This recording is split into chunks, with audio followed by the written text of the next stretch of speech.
was the defense, and could actually be the Panthers' weak point of their team, when typically it's been the defense that has brought the Panthers through pretty much their entire history, Dennis. Yeah, it's a franchise. When I look back on it, you know them for strong defense and the strong defensive players that they've had.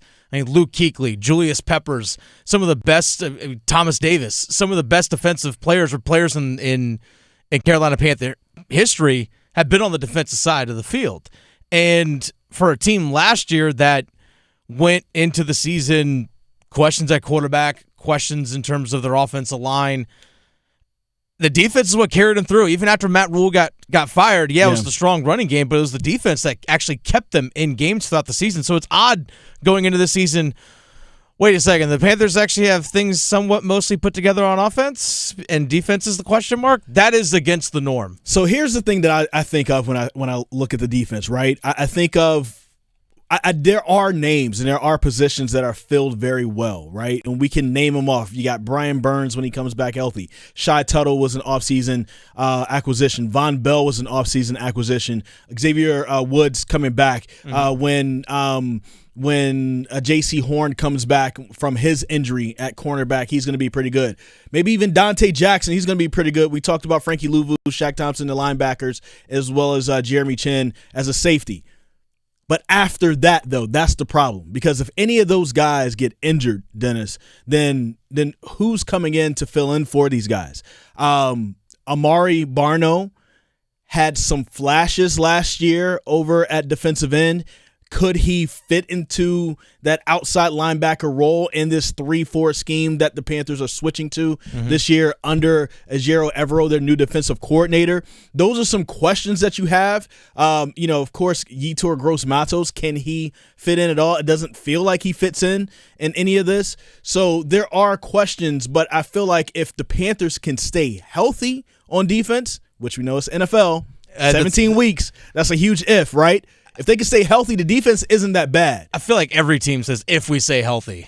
But that's the main thing, though. A lot of people love who they have as their starters. That's why they're the starters, right? You love what you have there, but past the starters, you just don't know for the Carolina Panthers on defense this year, which that isn't the case on offense. Even if Bryce Young goes down, you're comfortable that Andy Dalton is not going to lose you any games.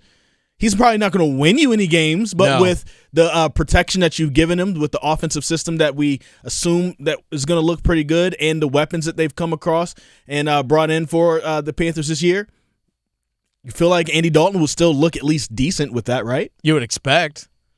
It doesn't hurt that you have a pretty good running back coming back or coming in Miles Sanders. Absolutely. Now, obviously, Christian McCaffrey got traded away last season. Used some of those assets to trade up to get Bryce Young, but Miles Sanders, who had a great year in Philadelphia last year, Chris, all of a sudden when Super Bowl came around, when it was in prime time, didn't get the ball, which was kind of interesting. And he actually talked about that, did Miles Sanders. Yeah, so let's go into it. Miles Sanders, 1,269 yards, scoring 11 touchdowns in 2022 with the Eagles, his best season since being in the NFL. They got to the Super Bowl, Dennis, 7 carries, 16 yards. Weird. His worst game of the season was the Super Bowl. And, of course, the Eagles ended up losing the Super Bowl. And this is something that Miles Sanders said. This is according to the Associated Press that he had in an interview with them. He said, quote, "Last game of the season. For all the marbles, everybody can answer that question. If they put themselves in my shoes, would they be happy? I don't want to make headlines, but if it does, I don't care. This is going to give me more opportunities to help my team win." He's talking about the Carolina Panthers here. "And that's what I'm all about. I'm a team guy, and I want to do whatever I can to help our team win. Making it to the Super Bowl is pretty addicting, and if I knew the formula, I would do it every year."